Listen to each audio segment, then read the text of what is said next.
ಮಲ್ಲಿಗೆ ತಟ್ಟೆ ಇಡ್ಲಿ ಹೇಗೆ ಮಾಡೋದು ಅಂತ ನೋಡ್ಕೊಂಬರೋಣ. ಇಲ್ಲಿ ಸೇಲಂ ಅಕ್ಕಿ, ಇಡ್ಲಿ ಅಕ್ಕಿ ಅಂದರೆ ಅಂಗಡಿಗಳಲ್ಲಿ ಸಿಗುತ್ತೆ. ಇದನ್ನು ತಂದು ಅದಕ್ಕೆ 2 ಗ್ಲಾಸ್ ಹಾಕಿದ್ದೀನಿ. 1 ಗ್ಲಾಸ್ ದೋಸೆ ಅಕ್ಕಿ, 2 ಗ್ಲಾಸ್ ಸೇಲಂ ಅಕ್ಕಿ, 1 ಸ್ಪೂನ್ ಮೆಂತ್ಯ ಹಾಕಿಬಿಟ್ಟು, ಆಮೇಲೆ ಇನ್ನೊಂದು ಪಾತ್ರೆಯಲ್ಲಿ ರೌಂಡು ಉದ್ದಿನಬೇಳೆ ಇರುತ್ತಲ್ಲ ಅದನ್ನು ತೊಗೊಂಡು ಅದು 3/4 ಗ್ಲಾಸ್ ಹಾಕಿ ಇದನ್ನು ವೈಟ್ ಕಲರ್ ಹೋಗೋವರೆಗೂ ತೊಳ್ಕೊಂಡು, ನೀರು ಕ್ಲಿಯರ್ ಆಗಬೇಕು ಅಲ್ಲಿವರೆಗೂ ತೊಳೆದು ನೆನೆ ಇಡಬೇಕು. ಇಲ್ಲಿ ನಾನು ಬೆಳಗ್ಗೆ ಒಂದು 9 ಗಂಟೆಗೆ ತೊಳೆದು ನೆನೆ ಇಟ್ಟಿದ್ದೆ.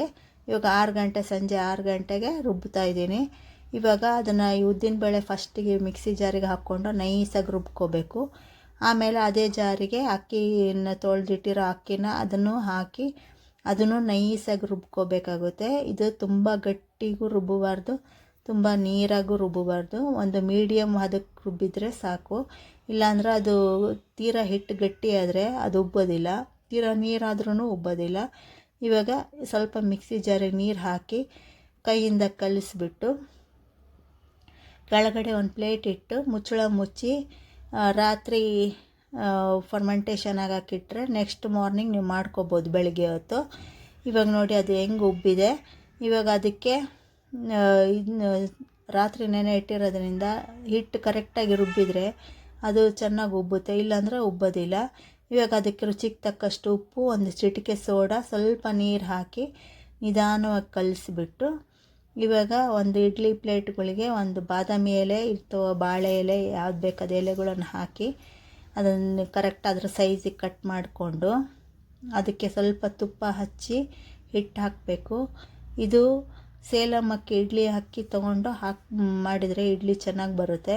ಇದು ಬೆಳ್ಳಗೆ ಬರಬೇಕಂದ್ರೆ, ಇನ್ನೂ ಬೆಳ್ಳಗೆ ಬರಬೇಕಂದ್ರೆ ಮೆಂತ್ಯ ಹಾಕಬಾರ್ದು. ಮೆಂತ್ಯ ನಾನು ಹಾಕಿದ್ದೀನಿ ಇಲ್ಲಿ. ಇನ್ನೂ ಇಟ್ಟು ಬೆಳ್ಳಗೆ ಇಡ್ಲಿ ಬೆಳ್ಳಗೆ ಬರಬೇಕು ಅಂದರೆ ಅದು ಮೆಂತ್ಯ ಹಾಕಲಿಲ್ಲ ಅಂದರೆ ಇನ್ನೂ ಚೆನ್ನಾಗಿ ಬರುತ್ತೆ. ಇವಾಗ ಎಲ್ಲ ನಾವು ಪ್ಲೇಟಿಗೆ ತುಪ್ಪ ಹಾಕ್ಕೊಂಡು ಎಲೆಗೆ ಸವರಿಬಿಟ್ಟು ಇವಾಗ ಅದನ್ನು ಸ್ಟೀಮ್ ಮಾಡೋಕ್ಕೆ ಒಂದು 15 ನಿಮಿಷ ಇಡಬೇಕು. ಇವಾಗ ಆ ಕಡೆ ಕುಕ್ಕರಲ್ಲಿ ಸ್ವಲ್ಪ ನೀರು ಬಾಯ್ಲ್ ಮಾಡೋಕ್ಕೆ ಇಟ್ಬಿಟ್ಟು ಇದನ್ನು ಮುಚ್ಚಳ ಮುಚ್ಚಿ ಸ್ಟೀಮ್ ಮಾಡೋಕ್ಕೆ ಇಡೋಣ. ಇವಾಗ ಈ ಕಡೆ ಒಂದು ಸಾಂಬಾರು ಮಾಡೋಣ. ಈ ಒಂದು ಪಾತ್ರೆ ತೊಗೊಂಡು ಅದಕ್ಕೆ ಒಂದು ಸ್ವಲ್ಪ ಒಗ್ಗರಣೆ ಕಾಳು ಹಾಕಿ 2 ಈರುಳ್ಳಿ ಉದ್ದುದ್ದಾಗಿ ಹೆಚ್ಚಿಟ್ಕೊಂಡಿರೋದು ಮತ್ತು ಆಲೂಗಡ್ಡೆ ಒಂದು ಸಿಪ್ಪೆ ತೆಗೆದು ಅದನ್ನು ಕಟ್ ಮಾಡಿಕೊಂಡು ಅದರಲ್ಲಿ ಹಾಕಿ ಮುಚ್ಚಳ ಮುಚ್ಚಿ ಒಂದು 5 ನಿಮಿಷ ಮುಚ್ಚಳ ಮುಚ್ಚಿದ್ರೆ ಅದು ಬೆಂದಿರುತ್ತೆ. ಇವಾಗ ಅದಕ್ಕೆ 2 ಟೊಮೆಟೊ ಕಟ್ ಮಾಡಿ ಅದಕ್ಕೆ ಹಾಕಿ, ಆನಂತರ ಅದಕ್ಕೆ ಅರಿಶಿನ ಪುಡಿ, ಖಾರದ ಪುಡಿ, ಆಮೇಲೆ ಸಾಂಬಾರು ಪೌಡರು, ಖಾರ ನೋಡಿಕೊಂಡು ಹಾಕ್ಕೊಳ್ಳಿ, ಖಾರ ಸ್ವಲ್ಪ ಜಾಸ್ತಿ ಬೇಕಂದ್ರೆ ಹಾಕ್ಕೊಳ್ಳಿ.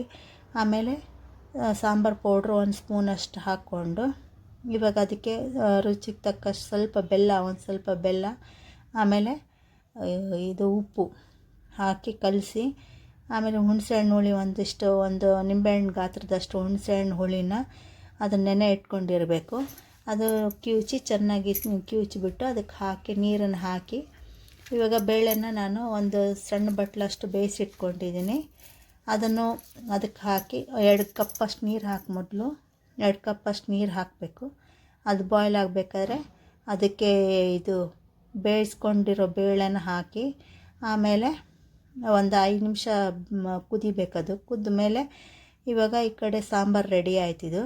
ಅದು ಕೆಂಪು ಚಟ್ನಿನೂ ಮಾಡ್ಕೊಂಡಿದ್ದೀನಿ. ಕೆಂಪು ಚಟ್ನಿಗೆ ನಾನು ಹುರಿಗಡಲೆ, ತೆಂಗಿನಕಾಯಿ, ಒಣಮೆಣಸಿನ್ಕಾಯಿ, ಜೀರಿಗೆ, ಉಪ್ಪು, ಆಮೇಲೆ ಇದು ಹಾಕ್ಕೊಂಡು ಗ್ರೈಂಡ್ ಮಾಡಿಕೊಂಡು ಒಂದು ಈರುಳ್ಳಿ ಹಾಕಿ ಗ್ರೈಂಡ್ ಮಾಡಿಕೊಂಡ್ರೆ ಚಟ್ನಿ ರೆಡಿ.